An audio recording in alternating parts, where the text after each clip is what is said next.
중환자실 하면 정말 여러 가지 생명 유지 장치들이 떠오르잖아요.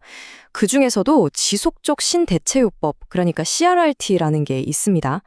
이게 꼭 필요한 치료법인데도 종종 오해를 받기도 하거든요. 그래서 오늘은 이 CRRT가 어떻게 가장 위독한 환자들의 생명을 조용히 그리고 또 꾸준하게 지켜내는지 한번 제대로 파헤쳐 보겠습니다. 바로 이 질문, 이게 오늘 이야기의 핵심이라고 할 수 있어요. 보통 생명을 구하려고 쓰는 표준 치료법이 있잖아요. 근데 환자 상태가 너무 안 좋으면 그 치료 자체가 오히려 너무 과격해서 부담이 될 수 있단 말이죠. 바로 이럴 때 CRT가 그 해답이 되어줍니다. 자, 그럼 CRT가 도대체 왜 필요한 건지 그 근본적인 문제부터 한번 들여다볼게요. 모든 건 우리 몸의 신장이 갑자기 기능을 멈춰버리는 위급한 상황, 이걸 우리가 급성 신손상, 즉 AKI라고 부르는데 여기서부터 시작됩니다. 건강한 신장은요, 정말 24시간 내내 쉬지 않고 일하는 우리 몸의 정수기예요. 혈액 속에 쌓인 노폐물을 아주 부드럽게 걸러내죠. 근데 급성 신손상이 딱 오면 이 기능이 갑자기 정지해버리는 겁니다. 그러면 어떻게 될까요? 몸 안에 독소랑 불필요한 수분이 계속 쌓이면서 정말 위험한 상태가 되는 거죠. 물론 이럴 때 쓰는 강력한 치료법으로 혈액투석이 있죠. 근데 이게 워낙 강력하다 보니까 이미 몸 상태가 너무 불안정한 중환자에게는 그 강도 높은 방식이 오히려 큰 부담이 될 수 있다는 문제가 있어요. 아니, 그럼 너무 강력한 치료는 버티지도 못하는 환자들은 어떡하냐고요. 그쵸? 바로 여기서 더 부드러운 접근법, 오늘 우리가 자세히 알아볼 CRRT가 해결사로 등장하는 겁니다. 이 둘의 가장 큰 차이는 바로 속도랑 시간이에요. 표준 혈액 투석이 몇 시간 안에 혈액을 아주 빠르게 청소하는 단거리 달리기 선수라면 CRT는 24시간 이상에 걸쳐서 천천히 그리고 꾸준히 혈액을 정화하는 마라토너라고 할 수 있죠. 바로 이 느리고 꾸준함 덕분에 불안정한 환자의 몸에 가해지는 충격을 최소화할 수 있는 겁니다. 이게 핵심이에요. 그러니까 CRRT의 핵심은 뭐다? 바로 지속성입니다.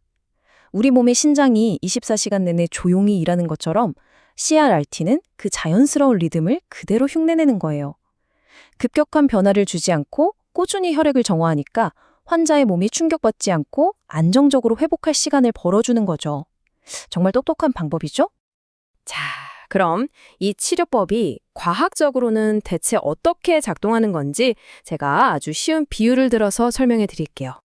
이 모든 과정의 심장부에는 헤모필터라는 아주 특별한 장치가 있어요. 이걸 그냥 우리 혈액을 위한 엄청나게 정교한 커피 필터라고 한번 상상해 보세요. 커피가루는 남기고 물만 쏙 빼내잖아요.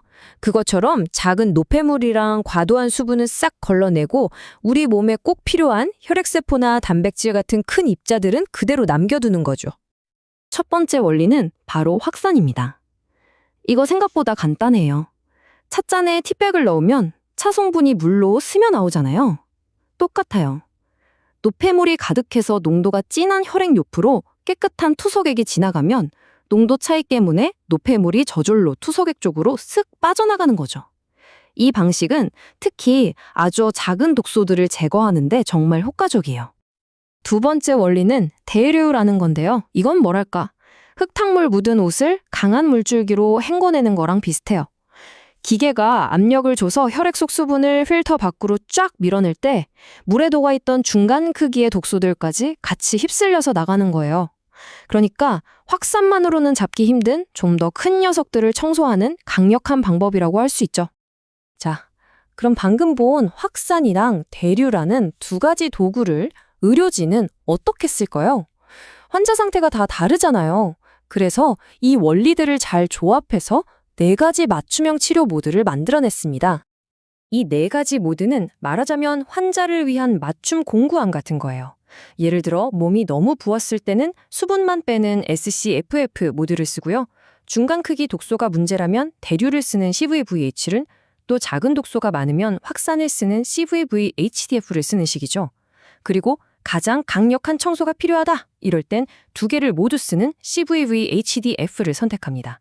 환자에게 지금 가장 필요한 도구를 정확히 골라 쓰는 거예요.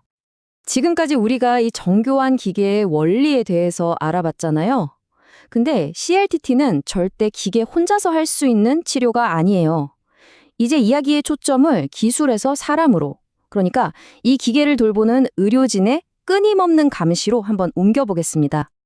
사실 이 치료의 성패는요, 기계의 성능만큼이나 중환자실 간호사의 역할에 달려 있다고 해도 과언이 아니에요. 필터가 혈전 때문에 막히지는 않는지, 기계에서 압력 경보가 울리지는 않는지, 환자의 전반적인 상태는 안정적인지, 이 모든 걸 정말 한시도 눈을 떼지 않고 감시하고 즉각적으로 대응해야 하거든요.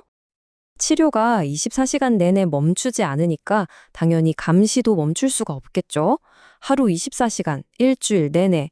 이 숫자는 CRRT라는 기계가 돌아가는 시간이자 동시에 그 기계를 지키는 의료진의 헌신적인 시간을 의미합니다. 결국 CRT는요, 그냥 스위치 켜고 끄는 기계가 아니라는 거예요. 정교한 기술과 헌신적인 의료진의 집중적인 관리가 실시간으로 결합돼서 이루어지는 정말 역동적인 치료 과정이라고 할 수 있습니다. 오늘 이 시간을 통해서 우리는 생명이 가장 위태로운 순간에 그 생명을 지탱하는 정말 놀라운 기술을 살펴봤습니다. 그리고 이런 기술의 발전은 우리에게 이런 질문을 던지는 것 같아요. 과연 생명이란 무엇인가? 기술은 그 의미를 어떻게 바꿔놓고 있는가 하는 깊은 질문 말이죠.